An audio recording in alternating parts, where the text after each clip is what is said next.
When the robotic arm was invented, there was a guy turning screws on cars that went away. That's always going to happen in many different industries, but the guy turning screws is useful in other areas. So what I would say is that AI isn't really replacing the guy turning the screw. There's still somebody behind on the controls using AI. We implement it all the time. And there's still a group of users. If I'm an analyst and I need to get to the bottom of my industry or whatever I'm assessing, if I'm evaluating companies, and there's a bunch of different ways to utilize AI in my assessment, it's going to get me to my company valuation or whatever I'm trying to get to quicker. So it's not going to necessarily eliminate me. It's not going to do that work for me, but it is going to eliminate my competitor who didn't learn how to use AI when dinosaurs were trying to figure out which plant they should eat.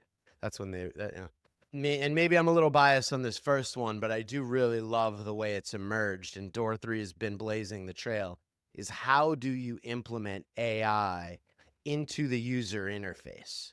Everybody thinks about AI right now, and you're always thinking about the back end, the huge database. How do I make use of all this data that I have on the back end? How do I process automate? How do I streamline my manufacturing process?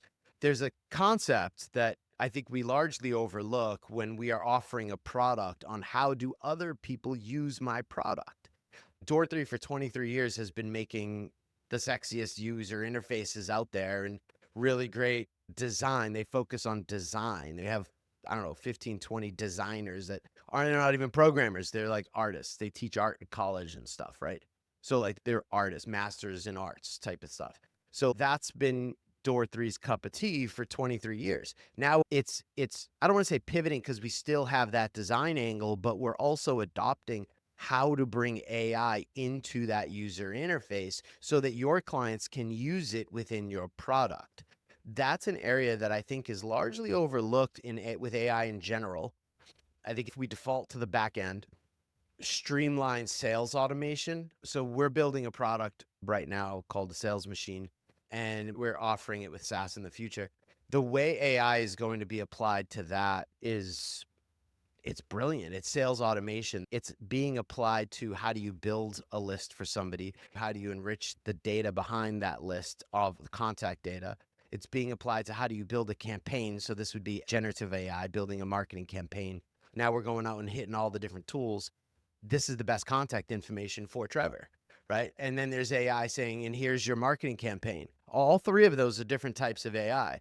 Then the actually launching the sequence, we call them dynamic sequences, which is actually measuring how are you engaging with the sequence. And if you like to engage more on LinkedIn versus email, the sequencing will shift, and maybe we're going to start sending you more information via LinkedIn than on email. We'll scale back the email and we'll ramp up the LinkedIn because that's how you like to communicate.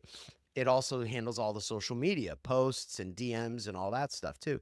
And it's dynamic. It's based on AI, how you're expressing to the system that you like to interact.